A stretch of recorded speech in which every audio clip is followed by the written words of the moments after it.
clock ticks, a rhythmic, indifferent reminder of the time you are losing. You feel the cool, crisp texture of the bedsheet against your skin, a sharp contrast to the mounting heat in your chest. Your heart isn't racing, but it is insistent. Thump, thump. The ceiling fan above hums a low, monotonous lullaby that somehow fails to soothe. Instead, it carves out a hollow space where every forgotten mistake finds a stage to perform. You are tired, yet your mind is a wide-awake spectator in a room that is far too quiet. Tonight, we aren't fighting the noise. We are understanding its purpose. Welcome to Simply Psyche.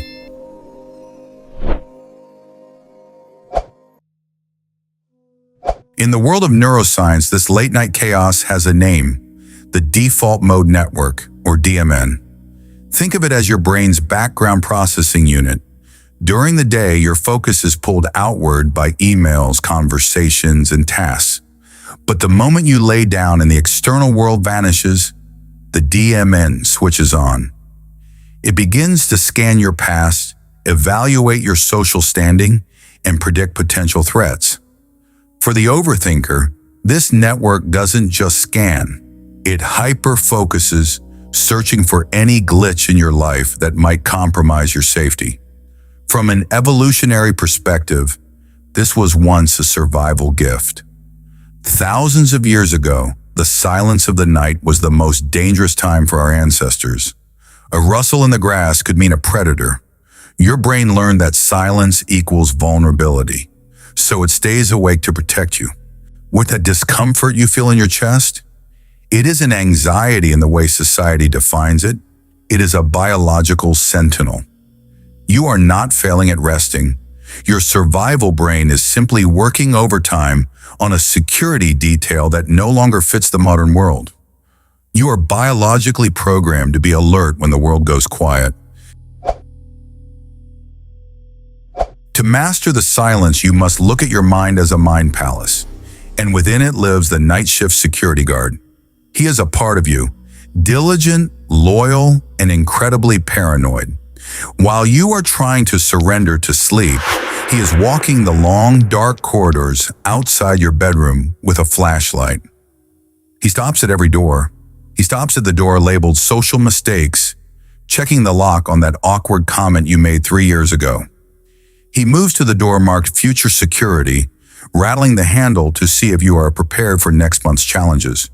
He is checking the perimeter because he truly believes the house is under attack. The mistake we make, the one that keeps us awake for hours, is trying to leave our bed, go out into the dark hallway, and argue with him. We try to grab the flashlight from his hand, and we try to convince him that the failure door is already locked. But here is the Stoic Paradox. The more you engage with the guard, the more he panics. To his survival-trained logic, your presence in the hallway is proof that there is indeed an intruder. If you are awake and fighting him, he thinks he needs to be even more alert, checking the doors even faster, making even more noise with his keys. Your attempt to control the noise only creates a feedback loop of more noise. Strategic detachment is the art of staying in your room. Listen to the guard's heavy boots on the floor. Hear the metallic jingle of his keys as he checks each door. But notice the physical distance between you and him. You are the one lying in the master suite. He is the employee. When a thought, a rattled doorknob, echoes through the hallway, you don't need to get up to investigate. You don't need to help him lock a door that was never really open. You simply acknowledge his presence from the comfort of your sanctuary. You tell yourself, the guard is doing his rounds. He is worried about the door of my reputation. He thinks he's saving me. By doing this, you stop identifying as the walker and start identifying as the resident. You don't have to fire the guard to find peace. You only need to realize that his noise is a sign of his loyalty, not a sign of actual danger. Let him walk. Let the flashlight beam sweep across the bottom of your door and then fade back into the shadows. The moment you stop trying to manage the security of your mind is the moment the guard finally feels he can stop knocking on your door. He is just a legacy program running in a modern house.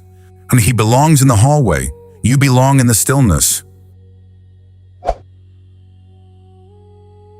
The night is not a prison, it is a powerful void. It is the only space in your 24-hour cycle where you are finally allowed to be nothing to no one.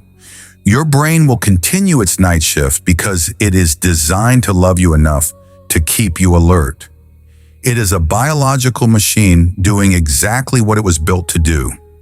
But you are the consciousness that exists behind the machine. You are the silent resident of the palace who no longer feels the need to patrol the halls. As you lie there now, feel the density of your body sinking into the mattress. Let the sounds of the guard, the thoughts, the worries, the echoes, become nothing more than background noise, as insignificant as the hum of the refrigerator or the wind outside. They have no power over you unless you step out of your room to meet them. Tonight, your only task is to witness the silence, to be the observer of the guard, not the guard himself. If this realization has shifted something within you, if you feel the hallway getting a little quieter, I invite you to leave a comment with the word observer.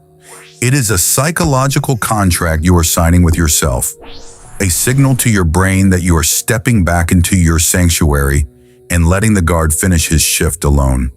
The night is long, but it is finally yours to enjoy.